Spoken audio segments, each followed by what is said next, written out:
Pourquoi je repousse toujours les limites? Alex n'arrête jamais. Elle est toujours sur 4 ou 5 projets en même temps. Attirée par la nouveauté, elle déteste refaire quelque chose qu'elle a déjà fait et est constamment en quête de sensations fortes. Toujours sur le fil, elle a très peu de patience. C'est une fonceuse qui aime prendre des risques. Beaucoup de risques.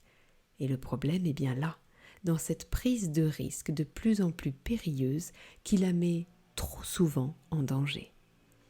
Bonjour, je suis Candide Mégia, psychologue, docteur en psychologie, consultante et formatrice, et je vais décrypter ici cette situation somme toute classique. Alex est une femme d'action, persuasive et leaduse. Elle est plus qu'une locomotive, c'est un hyperloop à elle toute seule. Sa capacité d'agir et d'aimer en récolter seule les lauriers la font souvent se sentir différente des autres, ce qui n'est d'ailleurs pas pour lui déplaire. Son souci, qu'elle ne voit souvent que trop tard, est sa frénésie audacieuse, car rien ne l'arrête, même pas elle-même.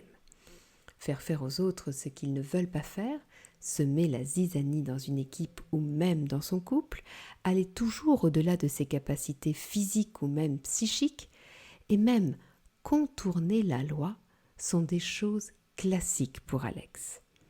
Le problème, c'est que cela se retourne de plus en plus souvent contre elle, la faisant perdre de sa crédibilité, de sa superbe. Mais pourquoi fait-elle ça alors, me direz-vous ? Parce qu'Alex a un besoin insatiable, viscéral, d'excitation. En effet, se sentir vivante est fondamental pour elle. Ainsi, ne rien faire, ne pas avancer, c'est gâcher un temps précieux, c'est presque comme mourir. C'est donc insupportable. Par conséquent, si vous êtes comme Alex ou si vous connaissez Alex, je vous propose 2 gummies. Le premier est de s'imposer des séquences de repos actives, c'est-à-dire des bulles où vous vous focaliserez sur l'autre et vous vous obligerez à l'aider à se dépasser lui. L'audace ne sera plus dans le danger que vous prendrez, mais dans le challenge de l'accompagnement. Vous serez alors reconnu comme le collaborateur qui performe et qui fait performer.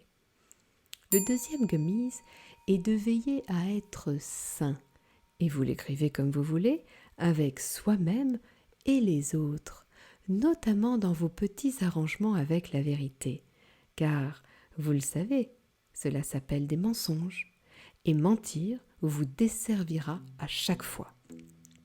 Alors Alex, investissez une partie de votre énergie dans les autres. Ils vous le rendront au quintuple et vous resterez en sécurité. Je vous dis donc à tous, à très vite et vous souhaite une très belle journée.